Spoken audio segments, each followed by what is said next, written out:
Ahora hablemos del dominio y el rango de una función. Aquí tenemos una función.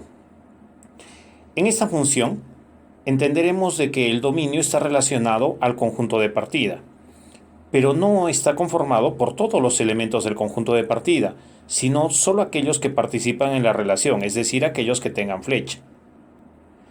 El conjunto de partida está relacionado entonces con el dominio. El conjunto de llegada está relacionado con el rango, pero no todos los elementos del conjunto de llegada forman parte del rango, solamente aquellos que mantengan una flecha. En este caso el 2 no tiene relación con ningún elemento de partida, así es que el 2 no forma parte del rango, solamente el 4, 6 y 7, tampoco el 10. En el caso de que las funciones estén graficadas en sistemas de coordenadas, vamos a relacionar al dominio con el eje X o conjunto de partida y el rango con el eje Y o conjunto de llegada.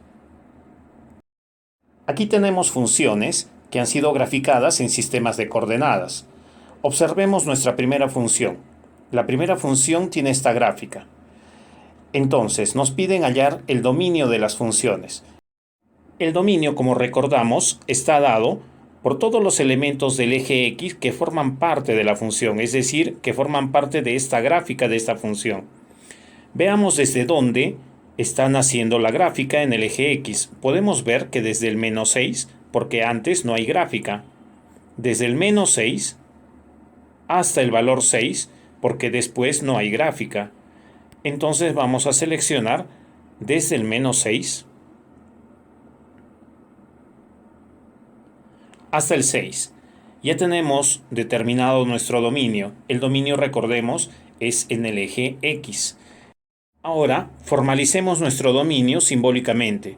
Decimos, dominio de la función f pertenece a todos los elementos que estén comprendidos en el intervalo cerrado desde menos 6 hasta el 6 positivo.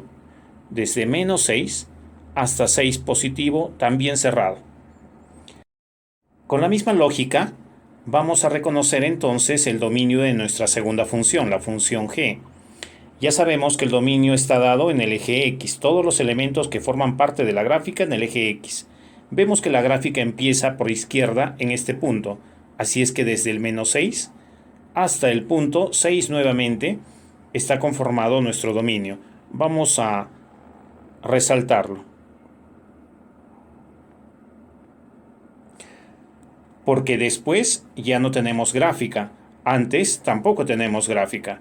Entonces, ya formalizando la simbolización, diremos, dominio de la función g pertenece al intervalo, nuevamente, desde el menos 6 cerrado hasta el 6 también cerrado. Ahora analicemos la gráfica de la función g que está en nuestro tercer gráfico. Aquí podemos ver de que no tenemos una línea continua como en los casos anteriores, sino tenemos puntos sueltos. Pero los puntos sueltos también establecen relaciones del conjunto de partida con respecto al conjunto de llegada. Entonces veamos, ¿dónde es que hay puntos en nuestra función? Primero, tenemos el valor 0 que determina la posición de este punto. Ahora, la posición de este punto sobre el eje X es el valor 2. Entonces, resaltemos también el valor 2. La posición de este punto sobre el eje X es el valor 4. Tenemos que resaltar el valor 4. Lo mismo para este otro punto es 5 y para este es 7. Resaltemos el 5 y el 7. ¿Cómo vamos a simbolizar esta vez nuestro dominio? Veamos aquí, dominio de la función g. En este caso, como son puntos sueltos, los vamos a escribir en modo de conjunto.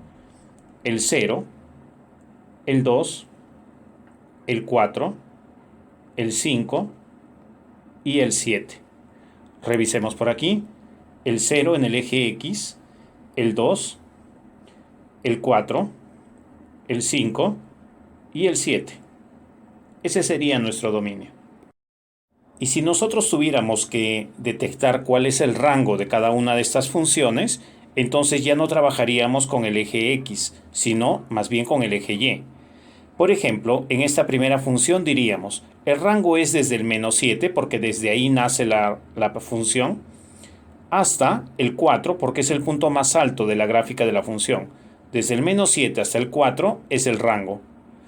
En esta otra, para entender mejor el concepto, sería en el eje Y, porque es rango desde el -3 hasta el 7, porque es el punto más alto.